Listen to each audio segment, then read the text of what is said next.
Bonjour, on va commencer à faire donc la correction donc, de l'examen national du baccalauréat sciences maths A et B en physique. On va faire donc la correction de la mécanique, de l'électricité et voire peut-être même de la chimie pour passer à faire une correction intégrale et complète de la mathématique. Alors donc c'est clair, donc on va commencer donc cette partie de mécanique. Hein. Alors donc il est constitué tout simplement par un seau élastique. Alors bien un homme bon, ayant donc une certaine masse, alors une longueur, etc. Et une corde qui est élastique qui sera modélisée dans la deuxième phase par un ressort ayant un raideur K qu'il fallait déterminer. Donc le problème il est très riche et simple, mais tout simplement, il fallait être très vigilant et voilà, et de travailler avec beaucoup de rigueur, etc. et de vigilance. Alors donc, premièrement, qu'est-ce que nous avons? Nous avons donc cet homme qui est caractérisé donc par une masse dont la gravité G. Alors il fait donc une évolution dans l'espace-temps, dans l'air, caractérisé donc par coefficient de frottement fluide et V exposant R. Et une vitesse. Voilà. Tel que nous avons donc la force F est égale moins lambda V exposant N K. Tout simplement ça.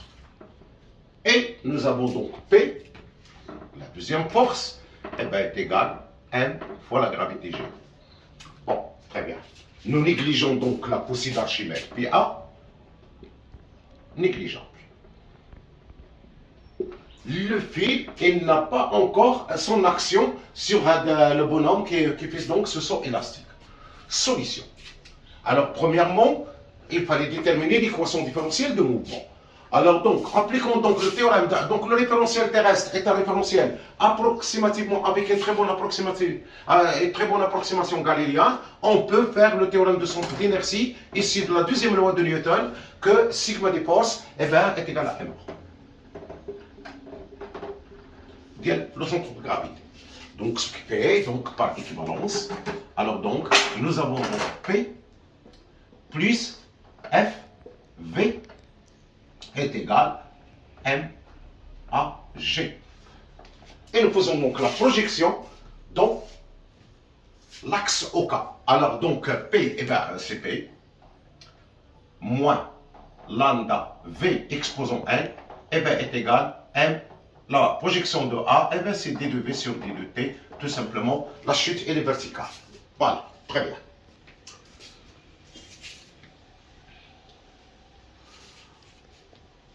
Donc il est clair que MG moins lambda V exposant N égale à M D de V sur D de T.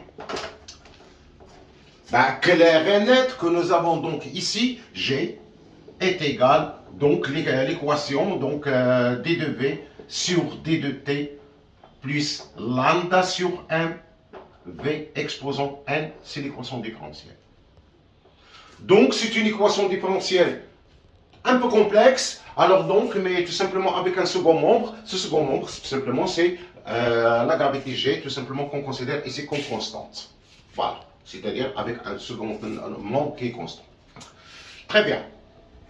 Voilà donc l'équation différentielle. De cette équation différentielle, on va en déduire cette équation-là logarithmique. Donc c'est très simple. Il suffit tout simplement de faire vraiment voir ça et l'injecter. Il est clair ici que lambda sur M V exposant N est égal G moins D de V sur D de T.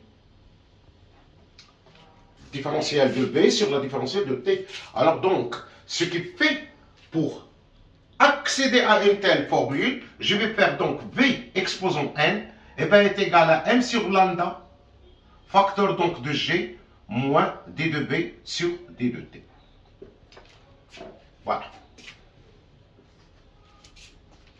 Et comme la fonction ln est une bijection, si nous avons donc x est égal à y, et bien étymologiquement à dire que ln de x il est égal à ln de y, chose que je vais faire en appliquant donc les propriétés de la bijection de la fonction ln. Alors donc, ça veut dire que ln de b exposant n, c'est-à-dire n ln de b, eh ben, est égal ln de ça, ln d'un produit est égal, donc c'est l'homomorphisme que vous connaissez de la fonction ln, donc elle est égale ln de m sur lambda, plus j'applique la propriété homomorphe de la fonction ln, très important, ln donc de g moins d de b sur d de t, et c'est le résultat que vous devez avoir, donc n ln de b est égal ln de m sur lambda plus ln de g moins d de b sur d de t. Donc nous avons donc les deux équations qui sont parfaitement équivalentes et qui sont fondamentales et qui expliquent l'évolution donc de l'espace-temps de la chute linéaire verticale. Très bien. On peut interpréter soit par cette équation logarithmique, soit par cette équation. Le problème est le même. Hein? D'accord. Bien. Alors, qu'est-ce qu'elle me demande encore? Alors, elle me demande vraiment donc de déterminer la vitesse limite et le coefficient de frottement disque fluide. Alors donc, ça veut dire ce facteur lambda. Donc, je laisse tout simplement les équations fondamentales pour faire un peu d'espace. Voilà, c'est ça. Bien. Alors, après, qu'est-ce qu'elle me demande? De déterminer la vitesse limite. Alors donc, la vitesse limite, elle est claire. Que ça, la vitesse limite correspond, V limite correspond à d de b sur d de t égale à 0. C'est-à-dire que l'accélération doit s'annuler. Alors donc, d de b sur d de t est égal à 0, ça veut dire que cette vitesse va devenir constante avec une vitesse limite, alors c'est celle-là. Voilà, c'est ça. Alors, si je fais d de b sur d de t est égal à 0 ici, je trouve la vitesse limite.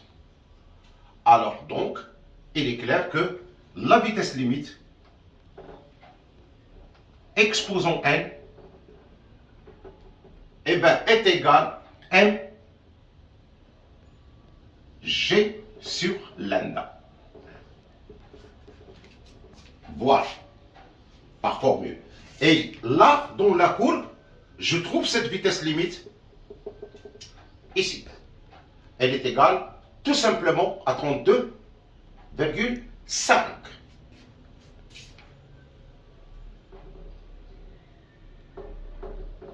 mètres par seconde. C'est-à-dire qu'il correspond à la valeur de elle correspond à la valeur où l'accélération d de v sur d de t est égale à 0. C'est-à-dire que la vitesse limite, eh c'est 32,5 mètres par seconde. Voilà.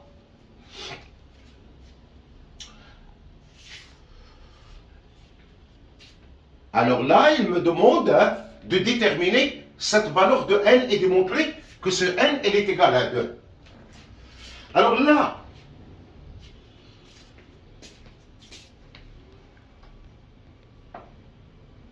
je pense que cette équation, c'est la même chose comme celle-là. Je peux l'interpréter de deux façons différentes. Voilà. C'est clair? Alors donc, comment trouver ce n? Alors donc, on connaît la vitesse limite, la valeur d'ILA, la vitesse limite, alors donc c'est clair, on le connaît, c'est la vitesse limite que j'en ai ici, voilà, donc c'est cette formule-là, donc, mais ça, c'est la vitesse limite, je le fais ici, vitesse limite, eh bien, est égale à 32,5 mètres par seconde. Bon, très bien. Alors là, je vais donc l'exploiter à partir de la courbe. Alors, ln de la vitesse limite est égal à ln de m sur lambda plus ln logarithme népérien de g. Pourquoi? Ah oui, parce que la valeur, lorsque je prends v pour la vitesse limite, alors d de b sur d de t est égal à 0. Alors, cette vitesse limite, elle est connue, mais je ne connais pas ce lambda. Donc, je vais accéder à ce n par une deuxième équation, j'en ai ici, que je vais appeler ici une vitesse V1, alors ici d de V1 sur d de t. Alors donc, n encore, ln de V1 qui est égal à 20 est égal à ln de m sur lambda plus ln de g moins 6. Bon, la valeur de d de V1 sur d de t. Et là, qu'est-ce que je fais? Eh bien, je vais tout simplement éliminer cette grandeur que je ne connais pas, en faisant donc la différence. Donc, n facteur ln de la vitesse limite moins ln de 20 eh bien, est égal à ln de g moins ln de g moins ce 6. Voilà. C'est-à-dire que ce n eh bien, est égal à ln de g moins ln de g moins 6 sur ln de la vitesse limite moins ln de 20. Et voilà, tout calcul fait, on a la valeur de la vitesse limite. Alors elle est égale à 32,5. Alors donc c'est clair. Alors donc 32,5. On a la valeur de G, c'est 9,8. On détermine les calculs. On trouve n est à peu près égal à 2. C'est la valeur normalement qu'il fallait démontrer que ce n, elle est égale à 2. Ah ben, du coup, maintenant, qu'est-ce que je vais faire? Eh bien, je vais en déduire vraiment lambda. Alors, il suffit tout simplement de donner à la valeur ici n égale à 2, donc ou bien prendre la valeur de la vitesse limite. Alors donc la valeur de la vitesse limite exposant n eh bien, est égale à cette valeur-là, avec n est égal à 2. Alors donc, voilà, donc j'ai déjà déterminé cette valeur. Alors qu'est-ce que je vais faire? Eh bien, je vais tout simplement effacer cette partie, laisser la formule de la vitesse limite et en déduire cette valeur de lambda, coefficient de frottement visqueux de l'air. Alors donc, ça veut dire que j'en ai la vitesse limite au carré est égal à mg sur lambda. Donc, lambda est égal à mg sur la vitesse lim au carré. Alors, je connais la masse. Eh bien, la masse de ce monsieur-là, eh bien, c'est 70 kg. Je connais G, je connais la vitesse limite au carré parce que j'ai déterminé n. Donc, je trouve cette valeur de lambda. Donc, c'est clair. Alors, donc, c'est quoi? C'est mg, donc c'est le newton. Alors, donc, tout calcul fait, vous allez faire les calculs. Vous allez trouver donc l'unité newton sur mètre par seconde au carré. Voilà.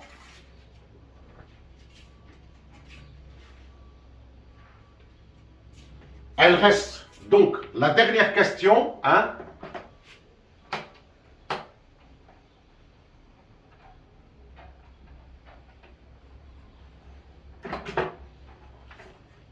Je vous fais le rappel. Donc, réellement, donc, cette équation, maintenant, on peut les traiter, donc l'équation différentielle, on peut le traiter très facilement. Eh bien, la solution, c'est une tangente hyperbolique.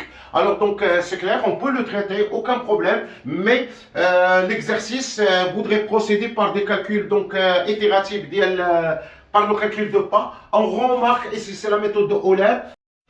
Oui, donc c'est ça l'équation de Euler. Je dis et je répète que cette résolution de cette équation, on peut le faire d'une façon intégrale et faire donc et accéder à une fonction qui est donc la tangente hyperbolique et donner donc des valeurs d'une façon continue. Maintenant, je donne des valeurs qui sont discrètes à partir de cette méthode itérative de Euler.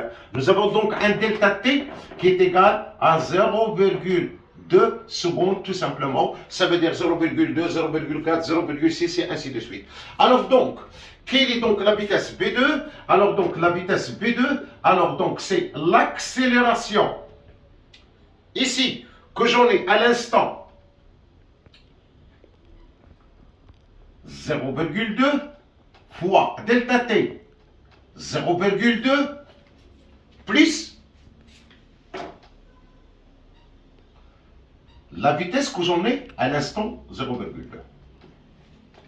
Or, L'accélération que j'en ai, c'est celle-là. Donc V2 eh ben, est égale à 9,77 fois 0,2 plus cette vitesse que j'en ai à 0,2, eh ben, ça veut dire 1,96.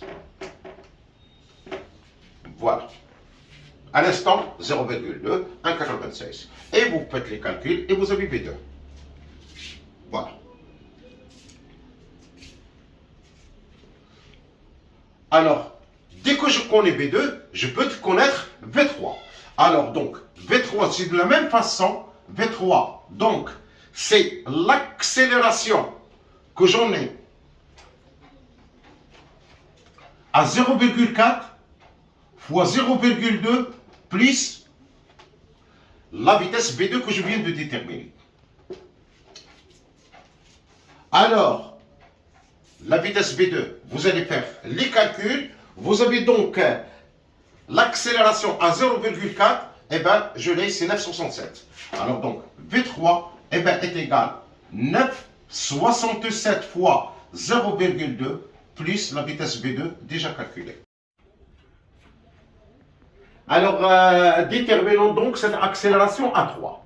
Alors, à 3, revenons à l'équation différentielle. Nous avons donc d de V sur d de t à un instant t, quel que soit, eh ben, est égal à g moins lambda sur m v à l'instant ti au carré. Et donc, il est clair que A3, tout simplement, c'est g moins lambda sur m, la vitesse v3 au carré. Tout simplement, je vous laisse le soin de faire ces calculs-là. Alors, donc, cette première phase a été étudiée et terminée. Donc, je vous donne donc un rendez-vous pour la deuxième phase et faire l'électricité et partir à faire la correction de la mathématique. Merci de votre attention. À bientôt.